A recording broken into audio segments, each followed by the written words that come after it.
जय हिंद दोस्तों, स्वागत है आपका आपके चैनल एजुसिला यूपी में। देखिए, जैसा कि कोटेशन लिखा हुआ है, युद्ध बस अपने विरुद्ध होना चाहिए। इससे आप क्या समझ सकते हैं? युद्ध बस अपने विरुद्ध होना चाहिए। जैसे कि हम लोग अपने विद्यार्थी जीवन में कंपटीशन की जो तैयारी करते हैं, उसमें हमें अपने कंफर्ट जोन से बाहर आकर उसमें प्रयास करते रहना चाहिए। क्यों?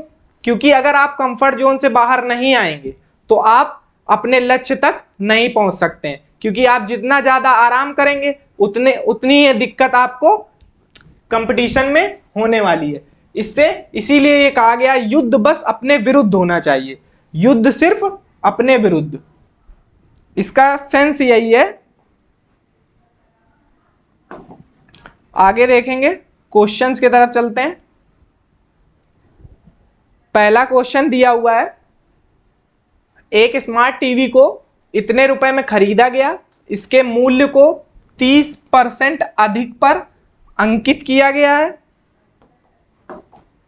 इसके बाद इसे अंकित मूल्य पर 15% की छूट पर बेचा जाता है। स्मार्ट टीवी पर लाभ प्रतिशत ज्ञात करना है, प्रॉफिट परसेंट ज्ञात करना है। अब आप ये समझ पा रहे होंगे क्या होता है ये सीपी पे आपने कुछ इंक्रीज किया है, 30% मार्कअप किया है। 30% मार्कअप मतलब मार्केट प्राइस, ठीक है। उसके बाद आपने अंकित मूल्य पर 15% की छूट, तो एमपी पे ही 15% की छूट दी जाएगी, तो सेलिंग प्राइस आ जाएगा। ये चीजें होती हैं। तो इस चीज से आप क्या निकाल सकते हैं? प्रॉफिट परसेंट डायरेक्ट निकाला जा सकता है। कैसे? ये सक्सेसिव हो गया ना, 30 प्लस 30% और माइनस 30%, इसका हम सक्सेसिव निकालेंगे। तो 30 माइनस 50 माइनस 30 इंटू 15 अपॉन 100। तो देखिए, ये 15 और ये और 5 2 जा 5 3 जा, तो ये आ जाएगा 4.5। तो इसको जब सब्ट्रैक्ट करेंगे तो आ जाएगा 10.5। ठीक है। इसमें एक्चुअल वैल्यू की कोई जरूरत नहीं है, क्योंकि इसमें प्रॉफिट परसेंट पूछा हुआ है। अगर प्रॉफिट पूछता तो आप निकाल सकते थे, इसलिए इसको इसी तरह से करेंगे। आगे नेक्स्ट क्वेश्चन देखेंगे। समझ में आ गया ना? ये चीज इंपॉर्टेंट है, बस ये चीज ध्यान दीजिए। इस तरह से करेंगे। आगे नेक्स्ट क्वेश्चन देखेंगे। नेक्स्ट क्वेश्चन दिया हुआ है, find the sum up to 151 term of the sequence 243 256 269 का सम निकालना है। एपी दिख रही होगी 243, तो इनका डिफरेंस लेंगे तो डी सर्वांतर आएगा। कितना आएगा? 13 आएगा। फर्स्ट टर्म 243 हो जाएगा, डी से 13 हो जाएगा, और ये जो 151 दिया, ये क्या दिया है? एन। तो इसका फॉर्मूला क्या बताया था? Sn बराबर n/2 bracket 2a plus n-1 into D. ये फॉर्मूला बताया था। वैल्यू पुट कर देंगे। वैल्यू पुट करेंगे तो 151/2 bracket 2a 2 into 243 plus 151 minus 1 into D कितना है? 13 ब्रैकेट क्लोज। 151/2, 2 3 जा 2 4 जा और 2 2 जा 4, 150 हो जाएगा, और 150 इंटू 13, ठीक है। 151/2 486 प्लस 6 13 और 6, ये हो जाएगा इतना, ठीक है। अब इसको ऐड करेंगे, यहां पे ऐड करके लिखते हैं 6 3 14 2 4, और इसके साथ 151/2 चल रहा है, इसका इसमें करेंगे 1218, तो आ गया 1218 इंटू 151। अब इसका मल्टीप्लाई करने की जरूरत नहीं है क्योंकि यूनिट डिजिट देखेंगे तो 8 आ रहा है, 8 किसी भी ऑप्शन में नहीं है, तो ये वाला ऑप्शन मतलब किसी भी ऑप्शन में क्या मतलब कि इन तीनों में नहीं है और इसमें है, तो ये ऑप्शन हो जाएगा, पूरा सॉल्व करने की जरूरत नहीं। नेक्स्ट क्वेश्चन देखेंगे। नेक्स्ट क्वेश्चन क्या दिया हुआ है, दो व्यक्ति ए और बी एक व्यापार में क्रमशः 1,54,000 और 1,10,000 की राशि निवेश करते हैं, इन्वेस्ट कर रहे हैं, ठीक है। वे सहमत होते हैं कि लाभ को 40% उनके बीच बराबर हिस्सों में बांटा जाएगा, जो लाभ होगा 40% बराबर हिस्सों में बांटा जाएगा। शेष लाभ को उनके निवेश के अनुसार बांटा जाएगा। शेष लाभ कितना बचा, टोटल 100% होता है, तो 40% उन्होंने सेम बांटा और 60% निवेश के अनुसार बटेगा। अगली लाइन में बोला यदि ए को बी की तुलना में इतने रुपए अधिक प्राप्त हुए, ठीक है, 2520 रुपए, तो कुल लाभ ज्ञात कीजिए, कुल लाभ ज्ञात कीजिए। तो टोटल प्रॉफिट पूछा है, तो इसको कैसे करेंगे, पहले तो इन्वेस्टमेंट का हम रेशियो निकाल लेंगे ए और बी का, 154 000 1110 000, तो ये 000 से 000 चले जाएंगे और ये 11 1 जा और 11 और 14 2 7 जा और 5, ये आ गया 7:5 इन्वेस्टमेंट का रेशियो ए और बी का। उसने बोला था 100% टोटल था, 40% में सेम और 60% में उनके निवेश के अनुसार, तो निवेश कितना है 7:5। इन दोनों का कंपेयर करेंगे तो कितना है, ए को बी की तुलना में इतने रुपए अधिक, यहां कंपेयर के हिसाब से कितना है 2 रुपए, कितने से 2520, तो इसको करेंगे जब तो कितना आएगा 1 2 और 6 1260 आ गया। कुल लाभ, कुल लाभ मतलब ये टोटल प्रॉफिट, टोटल प्रॉफिट हो जाएगा 1260 इंटू 12 और 12 छंग 72, 7 12 दूनी 24 और 6 30 और 31, 12 एकम 12 और 15 120।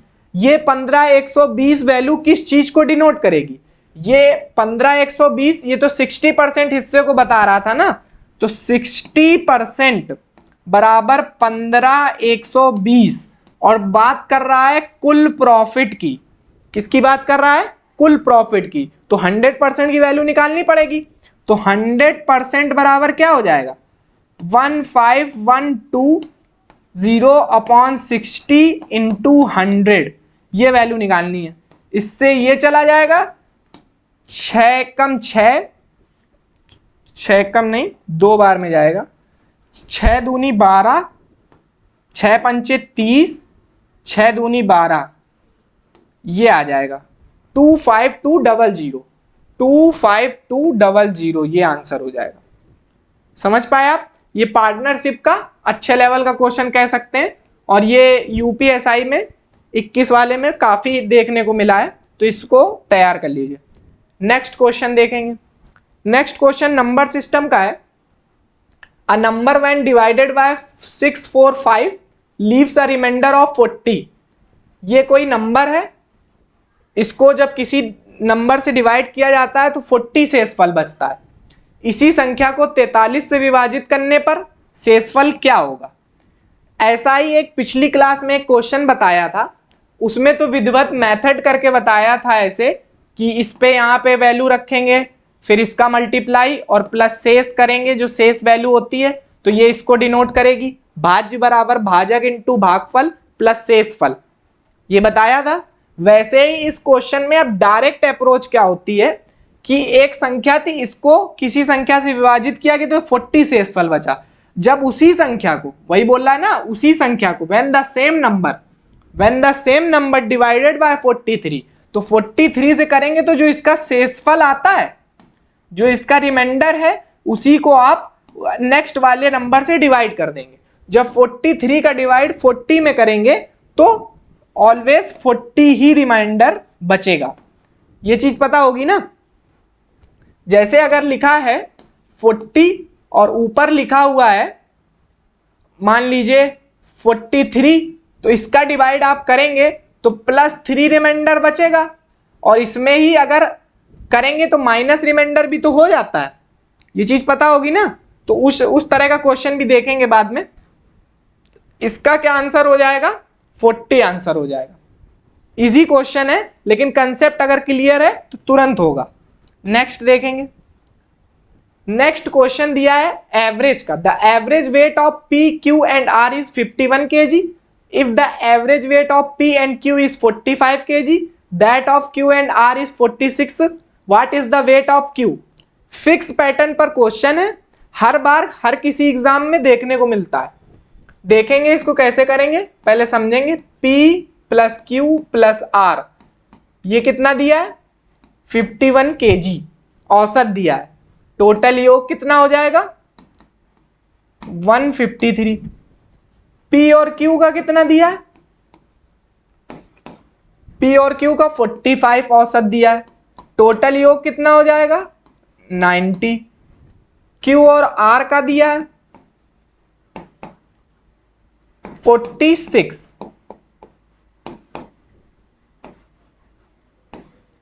92। ठीक है, निकालनी किसकी वैल्यू है, Q की। तो यहां पे आप देखेंगे ये PQR लिखा हुआ है। जब इन दोनों को जोड़ेंगे आप तो 2Q आएगा और P प्लस R आएगा। तो 2Q जब इसमें इस इक्वेशन को इसमें दोनों को ऐड करेंगे तो क्या आएगा, P plus 2Q plus R बराबर ऐड करने पे कितना आ गया, इतना आ गया। इसको इससे सब्ट्रैक्ट कर देंगे,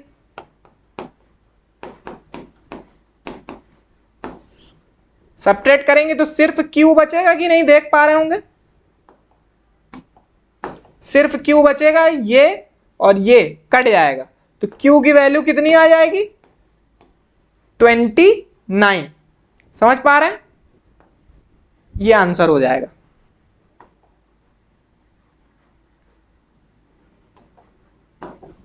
नेक्स्ट क्वेश्चन देखेंगे। नेक्स्ट क्वेश्चन ये दिया हुआ है, ये रिकरिंग डेसिमल कह सकते हैं। इस टाइप के क्वेश्चन देखने को मिलते हैं, इनकी भिन्न ज्ञात करनी होती है। तो इसको कैसे करेंगे, ये पॉइंट लगा हुआ है, ठीक है। इसमें क्या होता है कि कोई भी नंबर दिया होगा और 1 या 2 नंबर या 3 नंबर रिकरिंग के हिसाब से रिपीट होते हुए दिखेंगे। तो देखिए आपको ये 68 68 68 रिपीट दिख रहा है।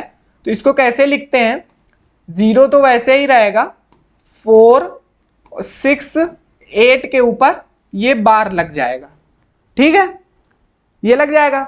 अब इसमें जब इसको सॉल्व करेंगे, जब इसको सॉल्व करेंगे तो क्या करते हैं, डेसिमल तो हट जाएगा, इसको ऐसे लिखेंगे, जो नंबर छूट गया है उसको इसके साथ सब्ट्रैक्ट करेंगे, अपॉन लगाएंगे, जिन नंबर के ऊपर बार लगा हुआ है उसको 999 से रिप्रेजेंट करेंगे, और ये जो नंबर लिखा है इसकी जगह 0 लिखना पड़ेगा। ये इसका कंसेप्ट है।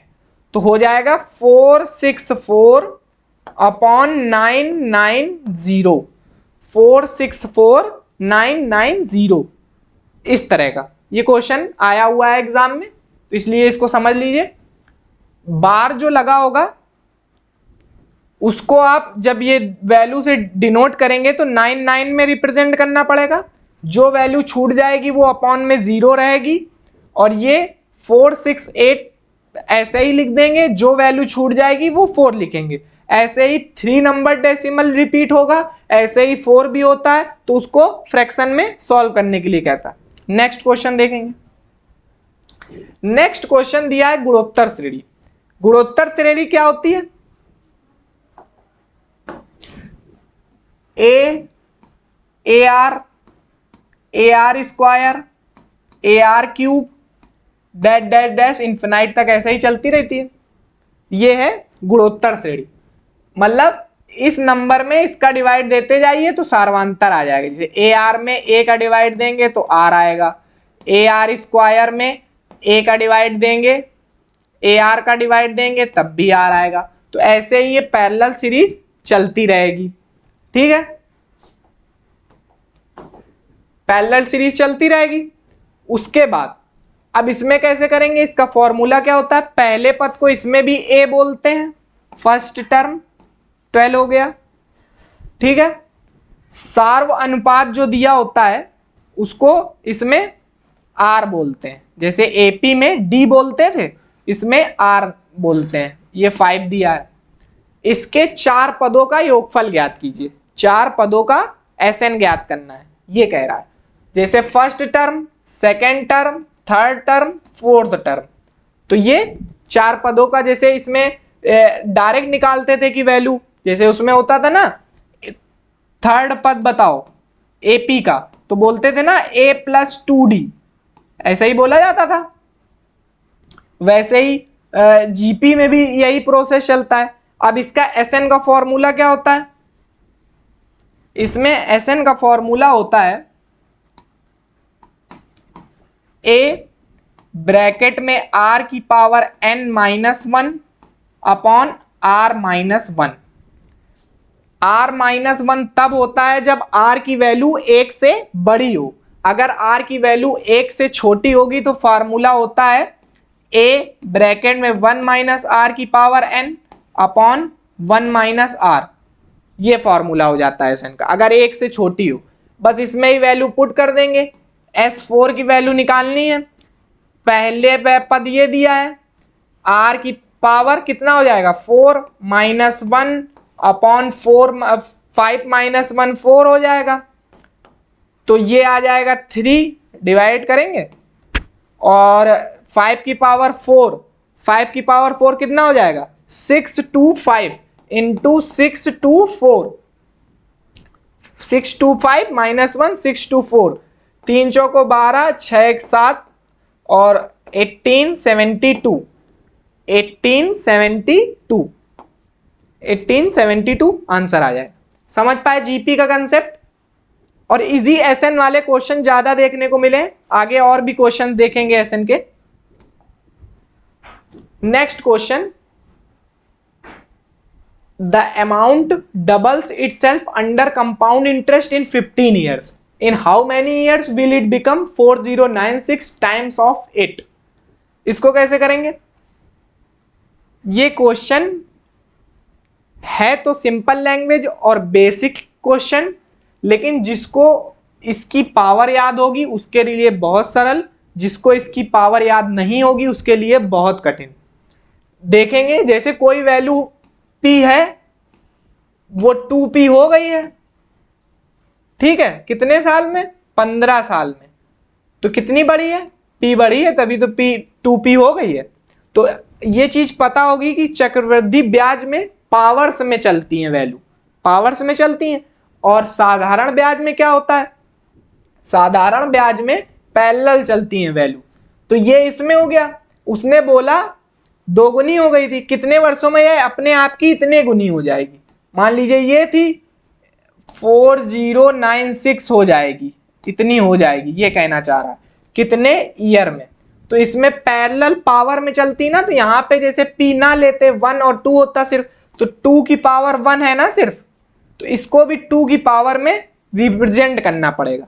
अब 4096 कैसे आएगा, 4096 2 की पावर जो 10 होता है वो होता है 1024, ये पावर याद होनी चाहिए, ठीक है। और इसी में अगर 2 की पावर इसमें कर दें, अगर 2 और कर दें तो देखिए 4 हो जाएगा, 4 4 जा 4, ठीक है, ये आ जाएगा 4, मतलब 2 की पावर, मतलब 2 की पावर 12, पावर की जो वैल्यू आई है 12 आई है, 15 इंटू 12 करना पड़ेगा। बस इतना सा कंसेप्ट। अगर आप ये नहीं निकाल पाए वहां पे कि 2 की पावर कितनी है तो आपके लिए बहुत कठिन। अगर आप निकाल लिए तुरंत या आपको याद थी वैल्यू 1024 तक, उसके बाद आपने उसमें अपना प्रयास किया, तब आप निकाल लेंगे, तो इसकी वैल्यू कितनी आएगी 180, ये हो जाएगा। इसी तरह क्वेश्चन को टफ बनाया जा सकता है और भी वैल्यू देके। नेक्स्ट क्वेश्चन देखेंगे। नेक्स्ट क्वेश्चन दिया है, एक दुकानदार के पास दूध की 3 भिन्न भिन्न किस्में हैं। पहली किस्म का दूध 299 लीटर, दूसरी किस्म का दूध 345 लीटर, तीसरी किस्म का दूध 368 लीटर। समान आकार की बोतलों की न्यूनतम संभावित, ये लाइन इंपॉर्टेंट है, जिनमें विभिन्न किस्मों के विभिन्न दूध को बिना मिश्रण के भरा जा सकता है। अब ये चीज बहुत आसानी से समझी जा सकती है। क्वेश्चन दिख रहा है कि नहीं? इंपॉर्टेंट क्वेश्चंस में से एक है, एचसीएफ का क्वेश्चन है, अगर आप समझ पाए तो। लिखा है ना न्यूनतम संभावित, ठीक है, कितना 299, 345, 368। इसका क्या करना है? एचसीएफ, ठीक है। तो एचसीएफ कैसे निकालते हैं? इनका डिफरेंस लेंगे, 8 में 5 3 और ये 2, 23 का और कोई फैक्टर नहीं होगा तो इस सम में 23 डिवाइड हो रहा होगा। समझ पा रहे हैं? तो एचसीएफ आया 23 आया। तो क्या 23 आंसर हो जाएगा? अच्छा है कि 23 आंसर नहीं दिया है, नहीं बहुत लोग 23 आंसर लगा देंगे। इसमें जो और लाइन बोली है उसने, जिनमें विभिन्न विभिन्न किस्मों के विभिन्न दूध को बिना मिश्रण के भरा जा सकता है, बोतलों की संख्या बतानी है, ना कि एचसीएफ एक्चुअल एक्सएफ बताना है। तो बोतलों की संख्या नंबर ऑफ एन कैसे निकलेगा? सबको अलग अलग डिवाइड करके ऐड करना पड़ेगा।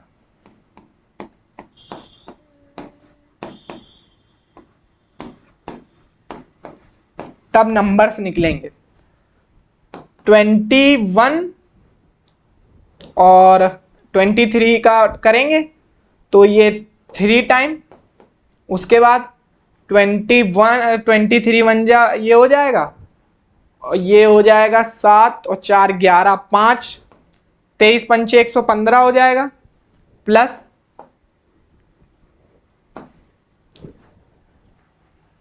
इसके बाद 6 टाइम 168 6 टाइम।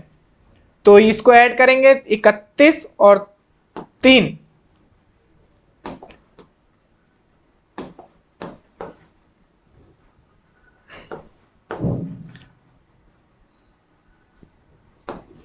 चौवालीस आ जाएगा। 31 15 15 30 और 1 31, 31 और 10 41 और 3 44, ये हो जाएगा। इस तरह से क्वेश्चन करना है। ये काफी रिपीट हुआ है क्वेश्चन। नेक्स्ट क्वेश्चन देखेंगे। नेक्स्ट क्वेश्चन क्या कह रहा है कि 460 लीटर मिश्रण में 11:12 के अनुपात में दूध और पानी है। इस मिश्रण में कितना दूध डालना चाहिए ताकि दूध और पानी, एकदम बेसिक सा क्वेश्चन, एग्जाम में आया हुआ क्वेश्चन है।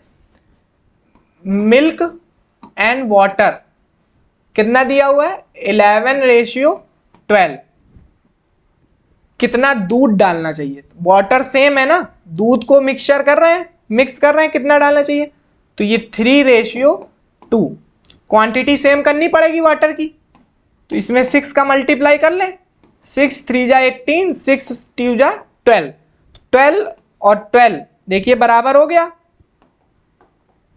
12 और 12 बराबर हो गया कि नहीं हो गया? 11 में से 18 कितना बढ़ा? 7। यही पूछा है, 7 लीटर दूध इसमें मिलाया गया, लेकिन हमें तो एक्चुअल वैल्यू चाहिए ना। तो एक्चुअल वैल्यू ये कितनी हुई? ये टोटल मिश्रण कितना हुआ? 23। दिया कितना था? 460, 1 बराबर 20, तो ये आ गया 7 बराबर 20 इंटू 7, 140 लीटर। ठीक है, ये बिल्कुल बेसिक सा क्वेश्चन। नेक्स्ट क्वेश्चन देखेंगे। 90 किलोमीटर पर आवर की गति से चलने वाली 750 मीटर की लंबाई वाली एक ट्रेन 59 सेकंड में एक सुरंग को पार करती है। सुरंग की लंबाई ज्ञात कीजिए, मीटर में बोल रहा है। ठीक है, तो अब इसको कैसे करेंगे? सिंपल सा फॉर्मूला है, स्पीड बराबर डिस्टेंस अपॉन टाइम, ये फॉर्मूला है, बस इसी आधार पे लगेगा।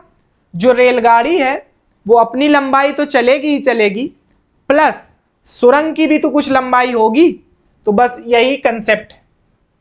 रेलगाड़ी की लंबाई 750 मीटर प्लस सुरंग की लंबाई L मान ली, बराबर, अब ये डिस्टेंस हो गई, स्पीड इनटू टाइम होगा ना, तो 90 किलोमीटर पर आवर को हम चेंज करेंगे मीटर पर सेकेंड में, 5/18 से मल्टीप्लाई करना पड़ेगा, इनटू करना पड़ेगा 59, ये करना है बस। 18 पंचे 90 और ये 25, 25 नवैया 225, 22 कैरी, 25 पंचे 125 और 22 147 प्लस L आ गया, तो L बराबर कितना आ गया 1475750,527 मीटर में, ठीक है, 725 मीटर। ये सिंपल सा क्वेश्चन है, इसको और हार्ड बनाया जा सकता है आपको ये डिजिट्स देके। डिजिट्स में ऐसी वैल्यू, जैसे अब इसमें 59 दिया, तो आप अगर 25 का मल्टीप्लाई नहीं कर पाए जल्दी तो आपको टाइम लगेगा, तो यही प्रैक्टिस है। अगर आप जितनी जल्दी कर लेंगे उतनी जल्दी आपको पेपर में या एग्जाम में या अदर मॉक टेस्ट में सब जगह आसानी होगी। नेक्स्ट क्वेश्चन देखेंगे, if the cost price of 2150 article is equal to the selling price of 1720 articles, then what is the gain percent. ये क्वेश्चन आपका ASI का पेपर जो हुआ था, दोनों शिफ्टों में आया है। देखेंगे CP का कितना दिया है 2150 और SP के कितने के बराबर है 1720 के। CP अपॉन SP बराबर 1720 अपॉन 2150, ठीक है, 0 से 0 चला गया, 172 से कितना प्रॉफिट हो रहा है 215 में, तो ये हो गया 28 और 10 38 43, तो प्रॉफिट परसेंट निकालने के लिए 43 कितने से, CP कितना है 172 इंटू 100, ये निकाल देंगे तो प्रॉफिट परसेंट निकल आएगा कि नहीं निकल आएगा, तो ये आ जाएगा 43, 4 जा 4 तिहाई 12, 4 चौक 16, हाँ 4 टाइम्स में चला जाएगा, और 4 का इसमें करेंगे तो 25%। ये भी एक इजी क्वेश्चन है, जितनी जल्दी कर सकते हैं उतना लाभ। नेक्स्ट क्वेश्चन देखेंगे, the curved surface area of a right circular cone is 5904 centimetre square and the diameter of its base is 72 centimetre, find the height of the cone. Cone की हाइट, कोन के बारे में पहले भी शायद बता चुके हैं एक क्लास में, फिर से देख लेते हैं। ये कोन की रेडियस होगी, ये कोन की हाइट होगी, ये त्रियक ऊंचाई बोलते हैं इसको, ठीक है, L। अब इसमें लंब वृत्तीय शंकु का वक्र पृष्ठीय क्षेत्रफल, वक्र पृष्ठीय क्षेत्रफल क्या होता है CSA जिसको बोलते हैं, इसका CSA होता है पाई R L, ये इसका CSA होता है, ठीक है। CSA कितना दिया है 5904, उसके बाद यहां पाई और डायामीटर दिया था व्यास, तो उसका आधा 36 इंटू L। हमें निकालनी क्या है H निकालनी है। अब ये क्वेश्चन में मिसप्रिंट है, यहां पर पाई दिया होगा, मिसप्रिंट हो गया है, यहां पाई दिया होगा क्योंकि वैल्यू पाई की कटेगी नहीं, ये पाई से पाई जाएगा, 5904 अपॉन 36 होगा, ठीक है, 36 51, तो कितना बचा 3 और ये 2 230 हो गया, 36 और 6, 36 छक्का करें, 36 5 150 हो जाएगा, तो ज्यादा ही लेना पड़ेगा। 6 रंग 36, 6 3 18, तो 20 21 216, तो 6 बार, तो यहां बचेगा 14, 144 बचा। 144 36 चौको होता है, ये आ गया L 164। तो हमें हाइट निकालना है। देखिए इसकी वैल्यू पता चल गई 36, इसकी वैल्यू पता चल गई 164, तो ये क्या होगा, आप यहां लगाएंगे पाइथागोरस प्रमेय। लेकिन एग्जामिनर ने क्या देके ये पूछा है कि आपको ट्रिपलेट याद है कि नहीं। ट्रिपलेट कैसे पता चलेगा, याद करने पड़ेंगे, इसके लिए कोई जादू नहीं है।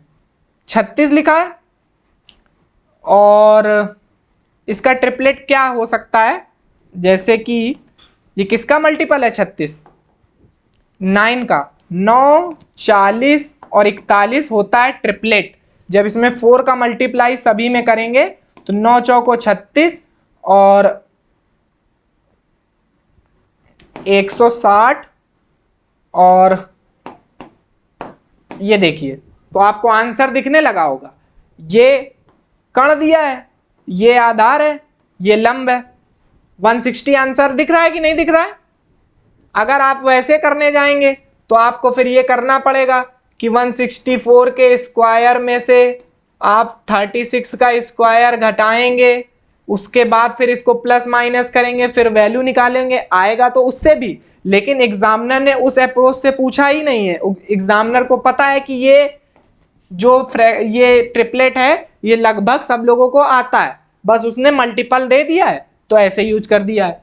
जैसे आपको कह दिया जाए 3 4 5 का ट्रिपलेट होता है, इसमें 15 का मल्टीप्लाई कर लीजिए। अगर 15 3 45, 15 चौको 60, 15 पचे 75, ये भी तो एक ट्रिपलेट है। समझ पा रहे हैं। तो ऐसे ही तो फिर ये चीज है, इसको तैयार करिए। इस तरह के क्वेश्चंस एग्जाम में आते रहते हैं। अब आगे के क्वेश्चंस अगली क्लास में देखेंगे। तब तक के लिए टेक केयर, थैंक यू।